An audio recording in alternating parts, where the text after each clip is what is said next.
All right, welcome back after the tea break. So we have one more session to go for today, which is on graduation mechanisms.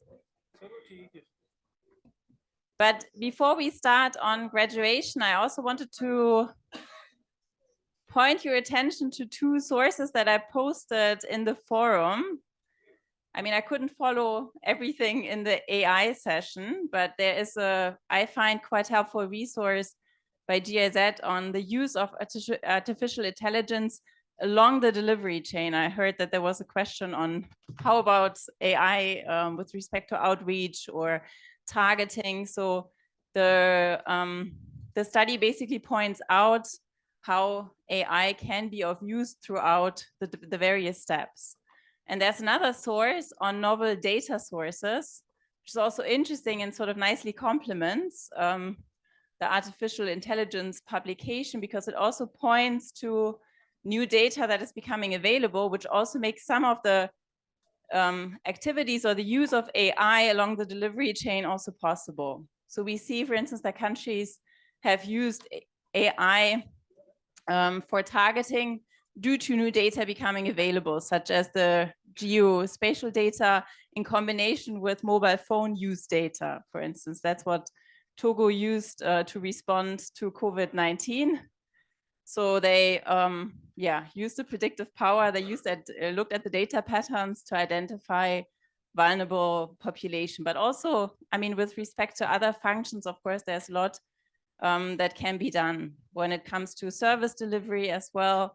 There's again, the use of AI is definitely an interesting field to explore. So look at the resources, gives you a first idea, also some country cases.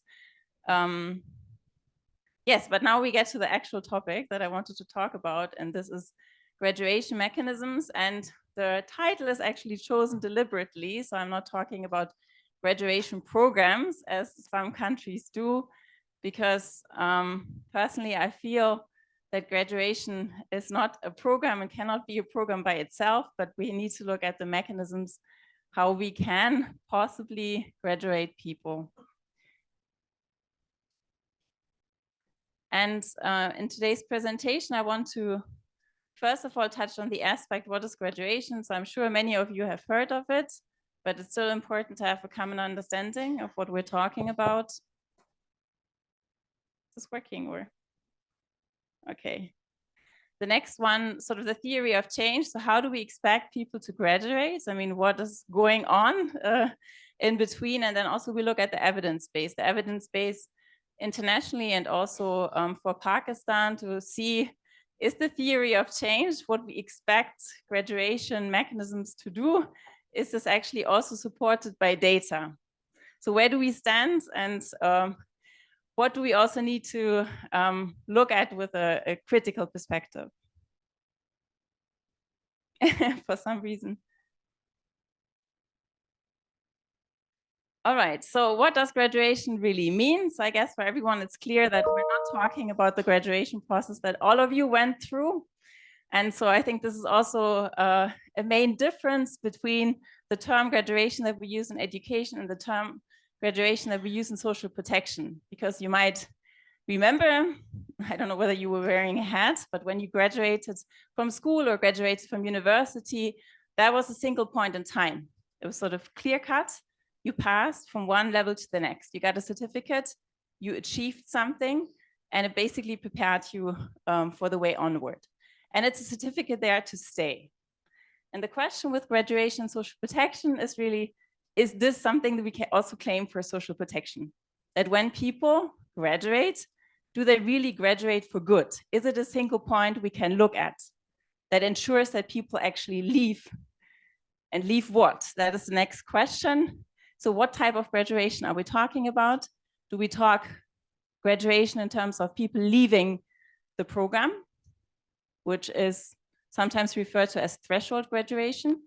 So people get into a program through targeting, people get out of a program through graduation. You have sort of a fixed line you're looking at, and when people meet this line or reach this line, you know, they are basically asked to leave the program, to exit the program. That can be one type of graduation. Another type of graduation that normally, of course, we want to achieve, but which is also a bit more complicated, is the sustainable graduation. And here we're not looking at sort of the eligibility threshold, sort of the program eligibility threshold, but we're looking at a higher threshold because we want people to actually graduate out of poverty. Yeah, and that doesn't just require that people leave BIS because they no longer have the PMT score, but it requires a bit more. And that's why also the threshold is, of course, higher, because here we're really worried about people's resilience. We don't want them to sort of be on the way back again after they leave the program to slide back into poverty. And what is sort of the general notion behind graduation? And here we have to look at the bigger picture. I'm not sure whether you remember the slide. It was in one of the earlier presentations of module 1, because we're concerned not only with giving people social transfers and making sure that they have a certain layer of protection, but essentially, of course, we want them to be able to use springboards. We want them to leave poverty, and from an economic perspective. So we want social protection to be promotive, but also transformative. So also from a social perspective. Yeah, so there are also these two avenues that we want to look at. And here the question is, of course, are social transfers enough to give people the big push that they might need in order to leave poverty? Yeah, and the thinking is behind most of the graduation mechanisms, or also some countries call them programs, is that you need a combination of different services, assets to make that happen, for people actually to leave not only the program, but to leave the situation of poverty. And why? I guess that's also not sort of big news for you, but why are people trapped in poverty? That's usually not just the financial constraint, but there are many different factors that actually lead to this. So this could also be the feeling of very low self-efficacy. It could be the lack of voice that people have. It could be also the lack of wealth that they accumulated over time. So when the next shock hits, they don't have anything to rely on. And it can also be structural factors. Yeah, so safe environment, but going beyond the safe environment. So the idea of the graduation approach is to actually look at the situation then more holistically and see what else is necessary next to money for people to be on this upward path. And what are sort of common pillars that we see in graduation approaches? I mean, this is from Brack. I'm sure that many of you have heard of this. So it was the approach that was piloted, tested first in Bangladesh, and then was exported to the rest of the world. So we have these different pillars that also respond to some of the constraints that people face. So we have still the layer of meeting basic needs. So the concern about today, we want people to have the minimum to actually live. We also want them to have access to health. So this is one of the pillars, but we also want to think about tomorrow and to think about these transformative and promotive effects. And for this, another pillar is the income generation. So that's typically assets that are provided, but also coaching, training that comes along with it. The financial support and savings, also that people have something to rely on when the next shock hits. So they also make provisions. So that's the preventive layer in the transformative social protection framework. And then the social empowerment to promote inclusion and behavioral change. So we want people to also be reintegrated into society. We want them to be able to participate and also fight for their rights in a way.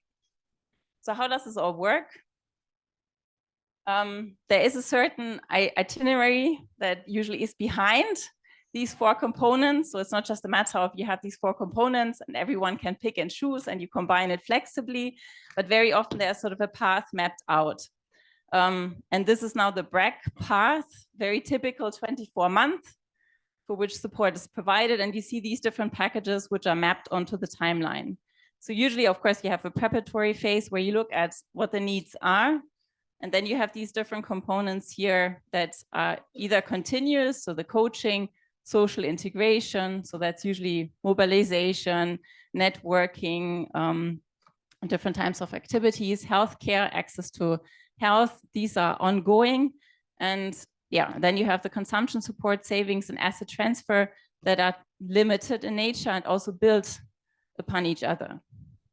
So you have the consumption support for a limited period of time. In some countries, it's only a once-off transfer that is then coupled with an asset transfer, and then also incentives for people to save. So very often it's a matched saving. So when people save 1 unit of the currency, this is actually topped up or matched by the organization.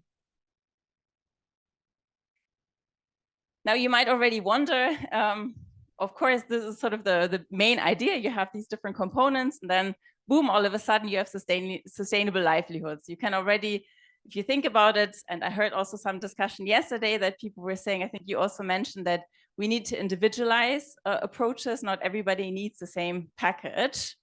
So there is some thinking already that paths might actually differ depending on your characteristics. Unfortunately, there's not a lot, so maybe also something for AI in the future to do better profiling of what people need. But I mean, when we look at sort of practices right now, it's a bit more limited in nature. Here, there is a differentiation between sort of the ultra poor and the poor in this Bragg model. And you can see that depending on their characteristics, they also get a different intervention package. So those who are slightly better off, they don't get the assets for free, but they get a soft loan, for instance, for the assets. Yeah, and they also don't get the, in some cases, not the consumption support. So here's already sort of some thinking that paths might have to vary, but we can, of course, also think through many different factors that might also influence, how paths should look like. It's probably not going to be the same whether you're in an urban or rural setting, right? I mean, the cow might make more sense in a rural setting than in an urban setting that is provided in terms of an asset. Fragile contexts, of course, pose also challenges in terms of assets or incentives for people to build up assets or even savings. So again, you might have to think about which intervention mix is most suitable. Climate affected areas, again, call for different interventions. And these days, of course, there's a lot of thinking going into also strengthening people's resilience to climate and also using maybe these packages to prepare people better for future shocks. Displaced populations, youth, I mean, you can think about many different dimensions just to sensitize you, of course, that sort of this theory of change applies right now for a standardized setting, but would have to be adjusted depending on the context. And also, I mean, I will not go into details, but I mean, even for Bangladesh, we see that the program has evolved quite a bit over the time. So there's a lot more focus right now on soft loans. The consumption component has been scrapped. There is now more choice in terms of productive assets. So people are not just left with, the 10 chickens and 1 cow, but they can also choose like which assets they would opt for. There is also differentiation between whether people are above 50 or below 50, because they realized that people or women above 50 did not have the same productive potential. So they also adjusted, again, the path or the composition of the different components, and yeah, some more. So I leave it with you to read, and you also have the sources if you are interested to see a bit how this developed over time. But just also, again, to make a point that, once you've devised or designed a certain approach to graduation, that also needs to be, of course, adjusted over time, depending on the characteristics. And here in Bangladesh, they said also that the differentiation between the ultra poor and the not so ultra poor, so to say, was actually not distinguishable anymore. So they also, did away with this categorization. So again, as people, of course, also or as societies develop, move on, there's a need to adjust. I will skip this for a moment, but again, also the big question is, how do we measure then in the end whether people are graduating out of this mechanism? I mean, here you have the time frame of 24 months. That's, of course, I would say very ambitious, and we will see this also in the data. in the effects that this is quite ambitious for people to actually graduate. But that's, of course, also a big question. I mean, when do you sort of pull the plug? When, you know, can we say that people have really sustainably graduated? And you will find some indicators, and yeah, that are, I think, for the most part, also quite ambitious for 24 months. I just wanted to sort of sensitize you that this is also something to worry about, you know, to not only to worry about how do people enter, so that you have the eligibility criteria, but also when do people then exit, even if we have the goal that they need to sustainably graduate, so not out of the program, but, you know, in general, but also there to sort of fix a threshold. And that's a lot more complicated than it sounds. Okay, coming now to the part, what does the evidence tell us? I mean, graduation has been hyped quite a bit. Every country is now thinking about graduation, which of course is good. But, you know, what can we tell on the basis of the evidence? I don't know whether you can see from behind. So there was a vigorous evaluation that was conducted in 2015 of these different BRAC initiatives. So we have pretty good solid data from 6 countries. Pakistan is one of them. And what can we say? Generally, I mean, that's the headline, graduation works. Yeah, so that's definitely something we observe. So, I mean, just to give you some highlights, 7 years after the program ended, we see a 37% increase in savings, a 9% increase in consumption, and a 200% increase in household assets and access to land for livelihoods. Yeah, so we see consumption, but also more far-reaching results that we would want to see. We don't want people just to be safe in terms of consumption. As I said, with graduation, we're also looking into the future, and we want also people to, of course, have something to rely on. And so savings, assets, that's something, of course, that gives us an indication of whether people will also be better off in the future. So can anyone say for Pakistan, what does it actually mean here in terms of the returns, 179%? Is that good? What do we make out of the figure? Yeah, I see some. Yeah, quite good. A lot better than, well, Honduras is a bit of an outlier because it's actually minus. So something definitely went wrong in Honduras. But for the other countries, in comparison, I mean, yeah, Pakistan, I would say, is sort of average if we were to look at it.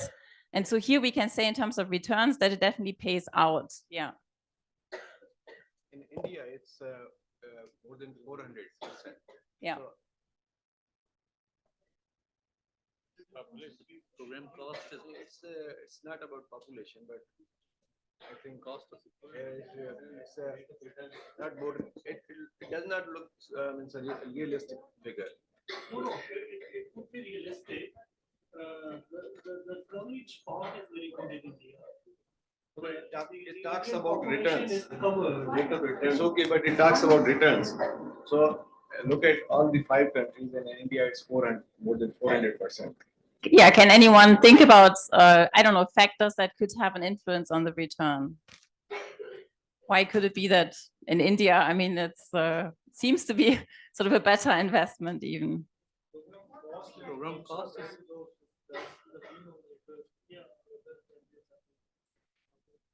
Yeah, so that's definitely one important factor. So costs vary. So that's one side of the story, but also the impact, of course, can vary, right? And here it really depends. And we will actually look at some data, who these interventions are reaching as well. And although, I mean, I have to say in Pakistan, it's also, I mean, you will see that it's reaching actually the better off, or the better off are making more out of the money than the worse off. And so it's also a question of who your target group is. You can imagine, I mean, if you're reaching the ultra poor, and or if you're reaching a lot of the above 50 women, then your return is going to look different, right? Than if you're reaching the young, energetic with potential in a way. So that's also something to look at. And then, of course, also to look at sort of the package. Not all the countries, opted for the same package, or even if they opted for the same package, the package also doesn't make sense, as we saw, in all environments. So, maybe this would have called for some adjustments. But this is just a ballpark figure to actually say, I mean, from a financial perspective, that actually looks quite convincing, right? I mean, that the rate of return is pretty good, in particular for social protection. I mean, we want to see actually that we're getting more out of what we're investing. Yeah. To my surprise, if we compare it with the other nations, why Honduras showing the extreme negative situation as opposed to the other countries? What would be the most significant reasons, according to you, that shows minus 198%, which means they are almost failure in every aspect? What do you predict? What would be the reasons of the overall program failure in Honduras specifically? I think it was a matter also of the program implementation in the end. So, I mean, it was not necessarily the design that was completely off, but also something went wrong. And I think I'm not entirely sure. I think it was a matter of implementation, but also the way it was evaluated in the end, that there were also some issues, that this is not 100% safe and reliable. But it's good that they're also showing this figure and not just hiding it in the end. But I also want to nuance your understanding a bit of these figures. So we'll also look at some more evidence. I mean, if we look at the rate of return, first of all, we think, wow, okay, that's good. I mean, that's a sensible investment to make, yeah? But in the end, I mean, we also need to put things a bit into perspective. And I'm saying it's not the big bang, right?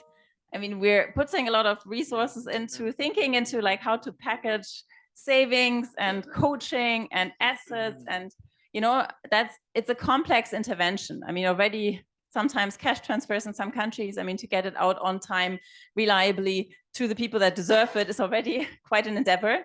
But, mixing those, I mean, and we talked about coordination yesterday, coordinating also with other actors, that is, of course, a complex issue.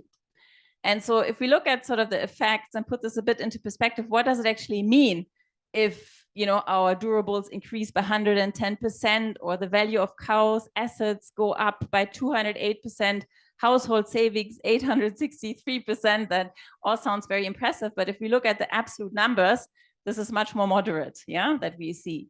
I mean, I don't want to say that this is not worth going for, but still, I think it's important to keep that actually in mind as well. So if we look at the absolute values, what does earnings increase by 37% represent? It's a $0.06 per day. Yeah, I don't have to say more. Or the value of household durables increases by 110%. So that's an increase by $9.90. Yeah, so it's just good to also, next to the percentages, to look at sort of the real values. And unfortunately, it's not something you can really see. This compares the different outcome areas of these 6 countries across. And you see the dark ones, the black ones, are results that are statistically significant. Yeah, the light ones here in terms of women's decision-making and the physical health, time use, these are not, or partly not, statistically significant. So we don't really know whether the intervention, that means we don't know whether the intervention really had an impact. Yeah, for sure. Could have been also, we don't observe anyhow a lot of the changes. I mean, that's very small here, but we cannot clearly claim that it's due to the intervention.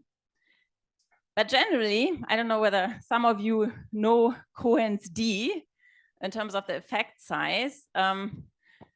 Cohen's d, I mean, anything from 0 to 0.2, just to give you an idea of what we're talking about, is a small effect.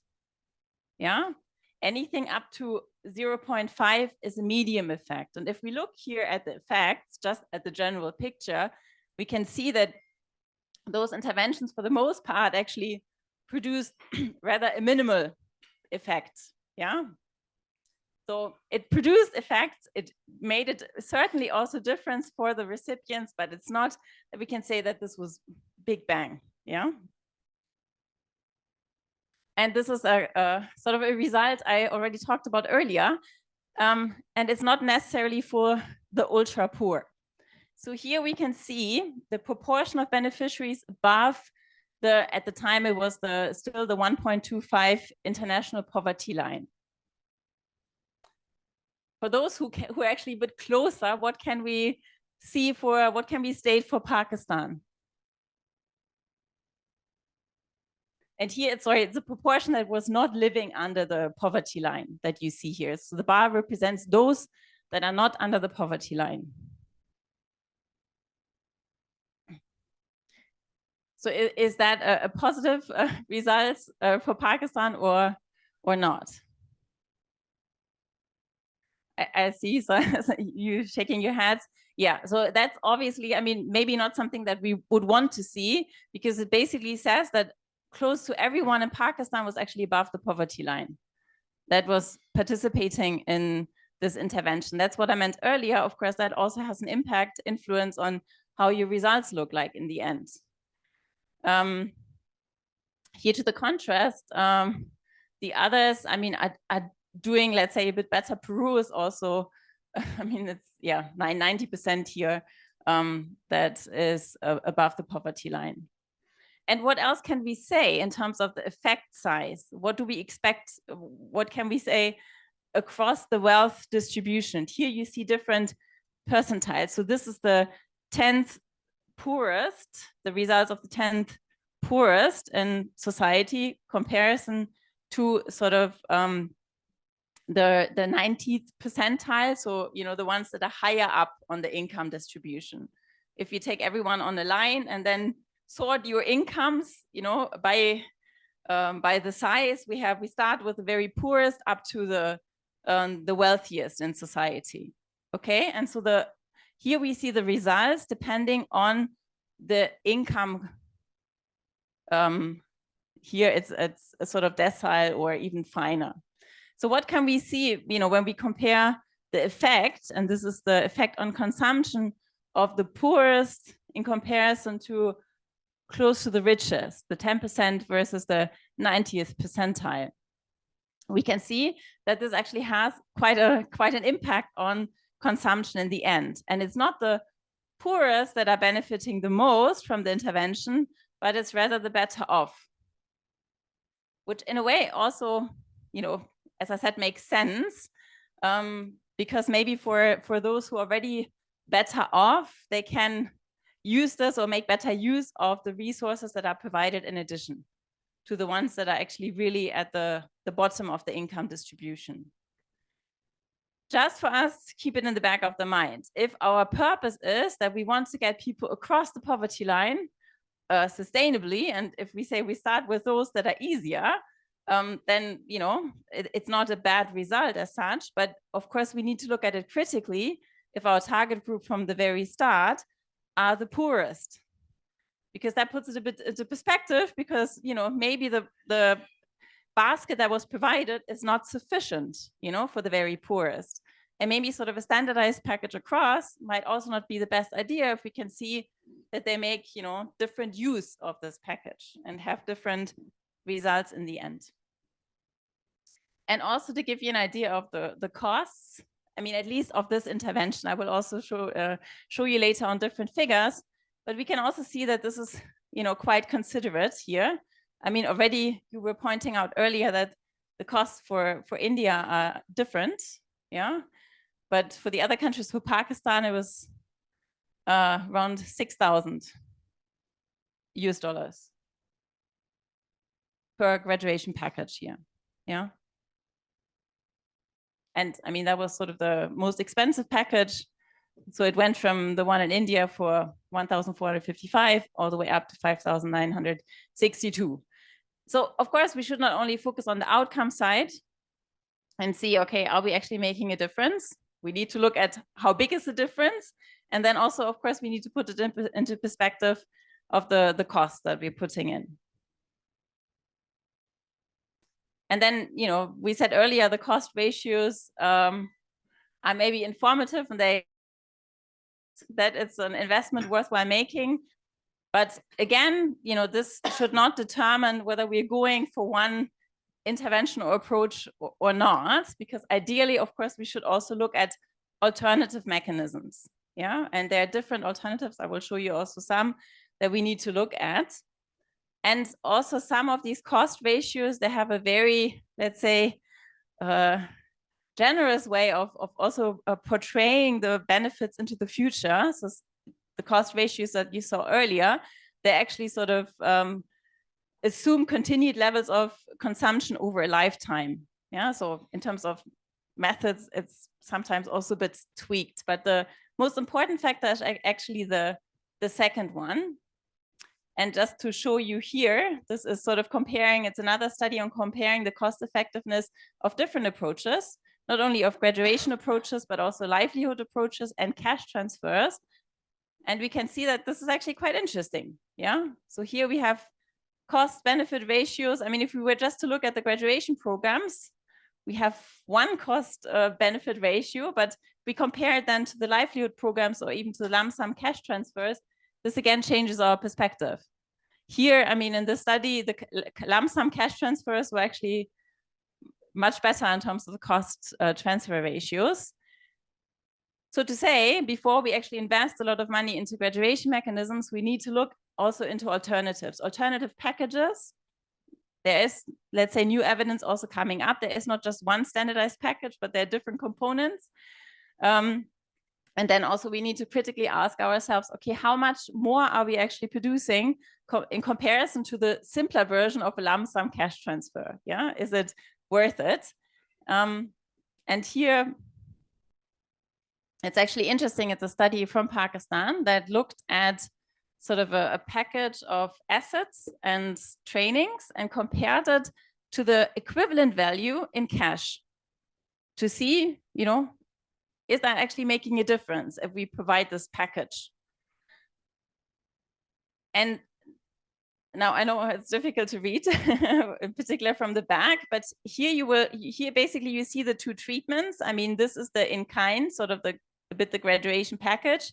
And this one here is the cash. This is the treatment 2. So the light blue is the cash and the dark blue is the equivalent value in terms of the in-kind transfers, the assets and the training.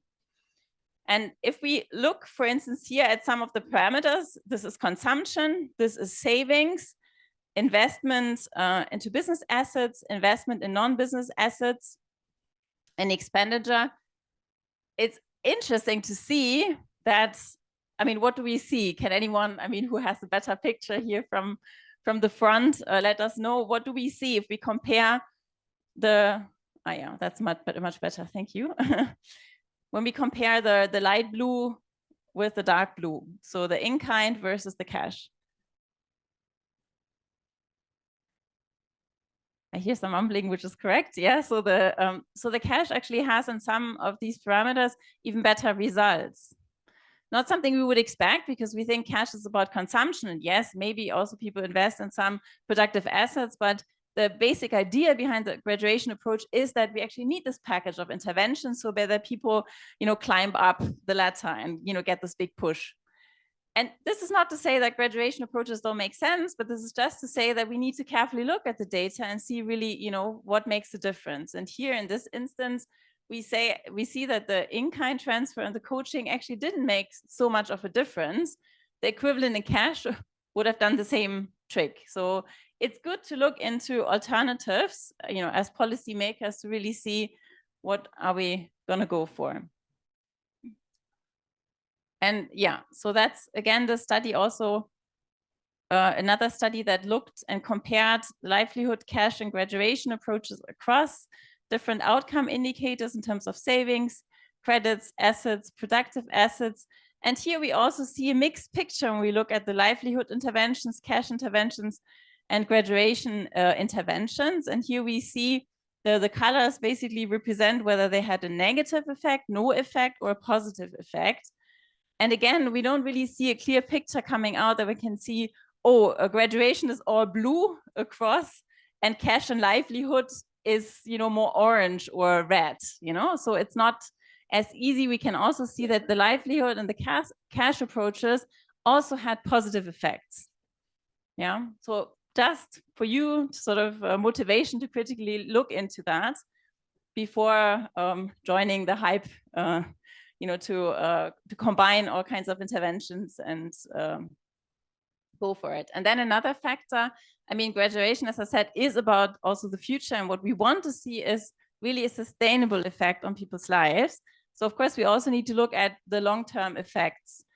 And right now, I mean, there's not a big evidence base for the moment. So there are some studies that look into the long-term effects, but with rather sort of mixed results. So we can see that, I mean, quite a number of interventions do show positive effects on consumption in the short and medium term, but they also vanish in the long run. So that's a bit what we see. And the problem is also that 5 years, for instance, here, 5 years after graduation, I mean, what happens also to people? So we don't only see the effects going away, but also people really sliding back sort of, you know, into poverty. So here, the study here showed that only 14% of participants improved their situation in terms of the asset values, 90% maintained their position, and 67% declined. Yeah, so I mean, actually the fraction of people who can really sustain the situation in the long term is not impressive. But this is, you know, again, due to different factors, you know. We saw now the cost for Pakistan for this package is quite a lot, but of course, normally it also depends how much you give and what kind of combination you give to whom in order to see long-lasting results. And so this is, again, not to say, let's not worry about graduation, but let's worry a bit more about how we design graduation, and let's also worry about those who are actually sliding back. If that's a high percentage, you know, we're not talking about graduation as a single point in terms of the educational graduation, but we're really looking at sort of paths that also go the other way, back into poverty, and that's something we need to provide for. So the reasons behind that, as I said, I mean, there are a couple of factors that have an impact on, you know, how graduation works. The first one comes back to the standardized approach. You know, is this really appropriate? I mean, can we really have this one path or maybe two paths? Is this enough? And that's what most countries are currently doing.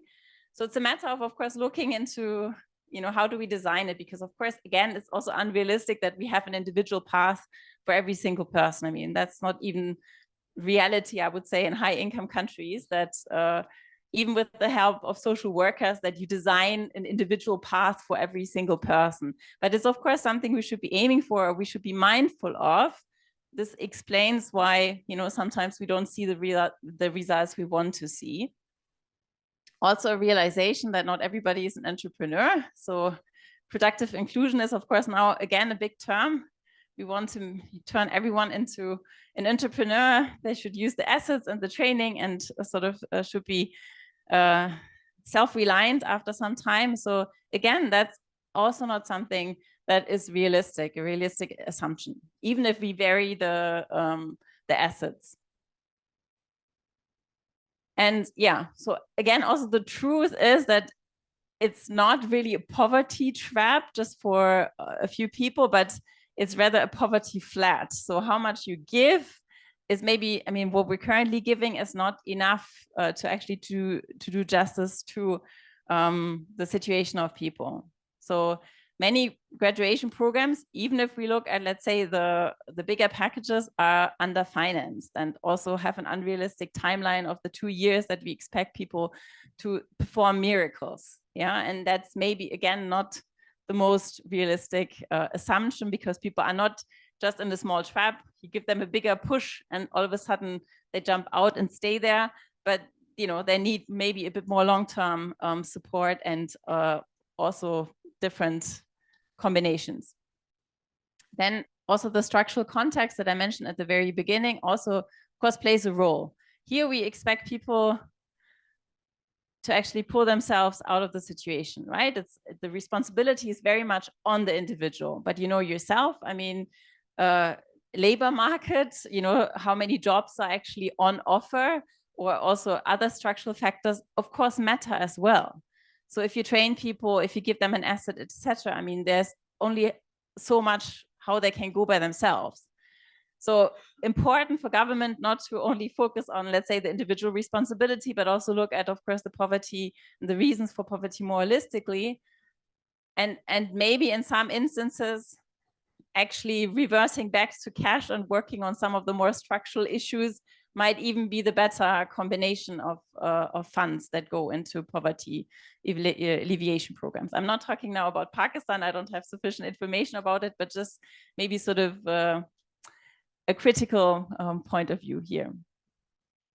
And then the last point, which I find really important, is that graduation programs or graduation approaches are designed with a revolving door.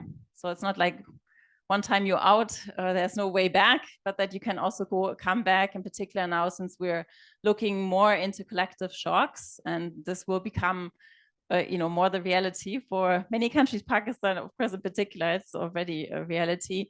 So that we don't expect, once we've invested in people's resilience, that resilience is going to be there for a lifetime, but that we also allow people to actually go back.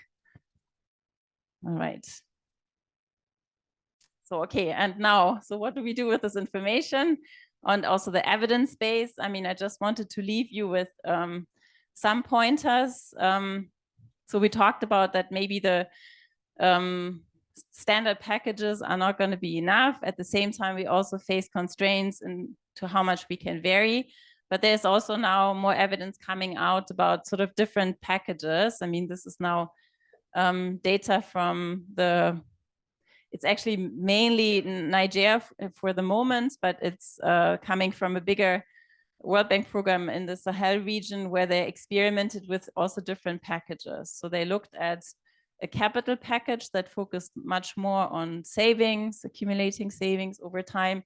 They looked at a psychosocial package that addressed more the integration, counseling, and then a full package in the end. So, and they looked at, what the cost-benefit ratio is. Here, it's more about the treatment effects. And we can, of course, also see that this varies. I mean, even if we don't individualize, there are different priorities we can set as well. So it's important to look into those packages, not only cash versus something else, but also what do we put into the package in the end.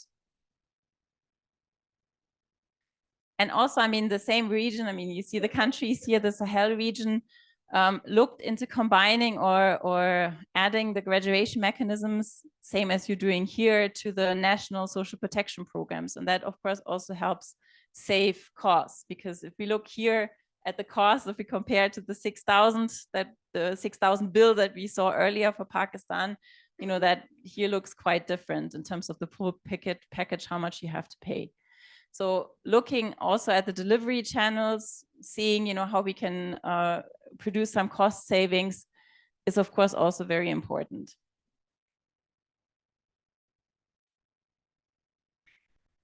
Yeah, and then for me personally, I also find it really important that we're not only worrying about economic inclusion and getting people sort of on a path to economic graduation, but there might also be other reasons that we want to address and where it makes sense to actually package interventions. And some of you are working, of course, in the area of child protection, others are working on gender. So, again, it's a question of what do we mean by graduation here as well. And so maybe we should not worry too much about people reaching a certain economic thresholds, but we also need to look at the some other objectives as well. So just wanted to share with you, this is actually Pakistan as well, and this is Mozambique, where different packages are designed for different groups. So on the left-hand side, it's for children, women and children. So here care services are added to cash transfers, but not with the purpose of economic graduation, but really sort of creating a safe environment for children and giving children a good start into life. Hopefully, of course, with the idea that you break the cycle of poverty in the long term, but it's not something you can see in 3 years, 5 years down the line. But it's still, of course, worthwhile doing. And so here you see, it's a nutrition hygiene package, case management. So cash transfers are combined actually with those other elements. And here in Pakistan, there was also an intervention that was built onto BISP in terms of educating or counseling women in order to ensure or to reduce depression, mental stress, but also violence at household level. Again, it's not something that you find typically classified in poverty thresholds, but of course it's something that is important to think about. So I think we need to adopt a wider notion of what we mean by graduation and not get too focused on the economic aspects alone. And then the last thing I wanted to say is we should not forget about social protection, because in many of these interventions, and you also saw with how Bangladesh evolved over time, they scrapped the consumption component, etc., because the view there was really we want to maximize the effects, sort of the economic effects in the end. But of course, if you scrap the cash components and so forth, I mean, at some point you also have to ask yourself, to what extent does it really classify as social protection? Or I also saw some studies where the focus was really how do we get the best money out of our investments. So if we have smaller transfers, then actually it's sort of the best cost-benefit ratio we can produce. At the same time, in social protection, of course, we're not just worried about getting the best investment out, but we also want people to have a certain minimum that we think belongs to a dignified life, and not just sort of the most cost-effective investment in the end. So yeah, that's my last remark in terms of the presentation. And yeah, now I look forward to your questions, but also your comments. I mean, we have some more time tomorrow also to talk about graduation in Pakistan, but yeah, I'd be keen to hear. Maybe you have your own experiences in terms of how to package or questions. We have a couple more minutes today, and we continue also the conversation tomorrow. Just a comment. It was a wonderful presentation. After seeing this presentation, I'm a bit confused that is it only the social protection programs that are minimizing the poverty, or there are some other factors like overall performance of economy, like reduction in inflation, increase in investment, increase in saving. So all those factors overall affect this overall lifestyle in terms of consumption, savings, etc. The overall factors are sort of controlled for, because we'll actually talk about it also tomorrow when we talk about evaluations. Here, those evaluations, they had a control group. So they were monitoring households, let's say, with cash and comparing it to households with cash and other components, for instance, in Pakistan. And they're all subject to the same, let's say, economic situation, etc. And then, you compare the changes across.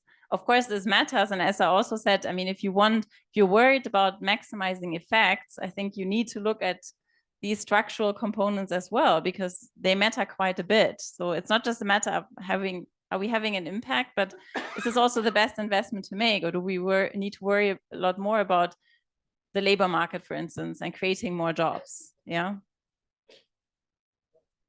I have a little thing to say.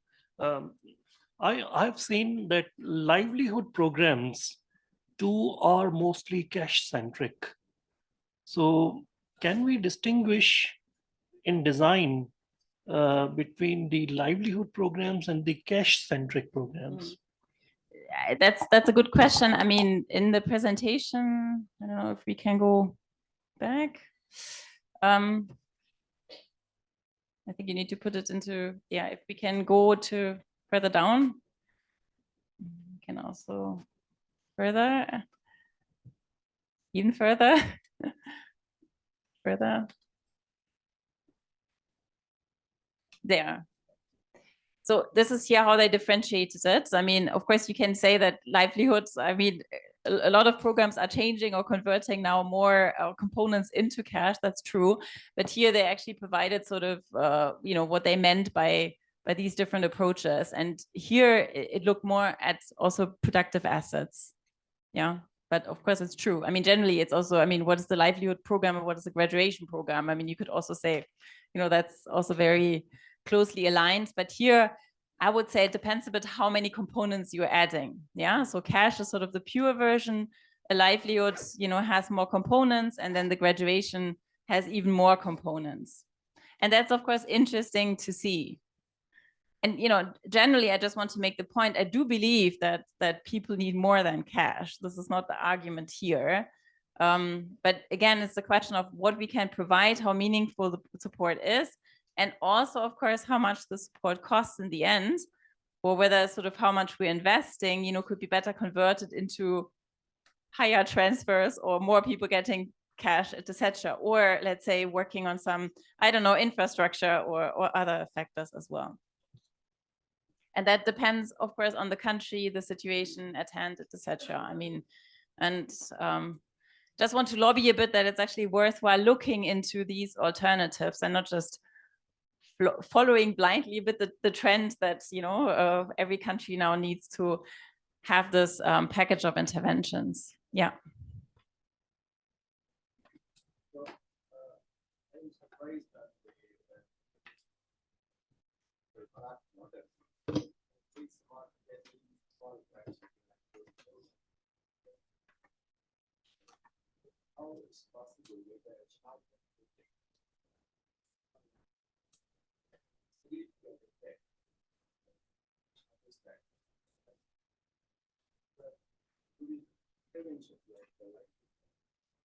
cash transfer, it's like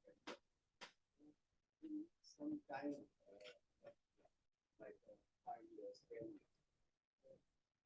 And the information data it's very good. How do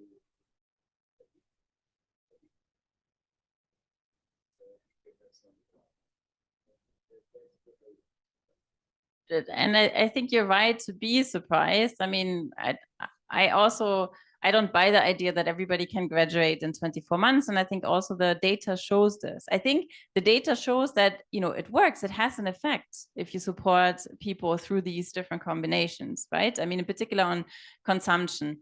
The longer term effect, of course, you can make a question mark. And it has more of an effect on people who are already better off and less on the people, who are really very poor. And you could see for Pakistan, I mean, it was only a small fraction of really very poor people that was, a part of the group. And, there you could even put more of a question mark whether 24 months, is going to be sufficient. So I think as policymakers, again, it's important to think about these parameters and to also ask ourselves critically, can we pull the plug after 24 months, or do some people actually need a bit more of a support? And then we also have longer term impacts in the end, or this revolving door that we say, okay, support for 24 months, but if you slide back, the door is open again. But again, this is also a challenge, of course, in countries, because it's not like people are right now flexibly integrated into or absorbed into programs. I mean, I don't know how this works for you, but I mean, my experience has been that you have a limited number of places, and it's not like, this is really on demand, that when people become vulnerable, they're automatically integrated again.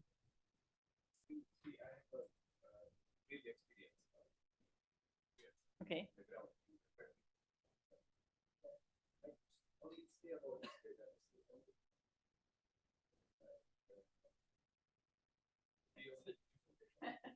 But you mean not anything related to reality on the ground? Yeah. But I mean, I think also the data is not only beautiful, but I mean, you can also criticize the data that we see, right? There are already some holes in it, and of course, if we do the reality check, I'm with you. Yeah. No, but a very good point, and that's why, yeah, it's good if you look at it critically. Yeah. Any further comments or questions? Great presentation. Thank you. All right, then we continue tomorrow. Have a good rest, and we'll see you tomorrow. Have a good day.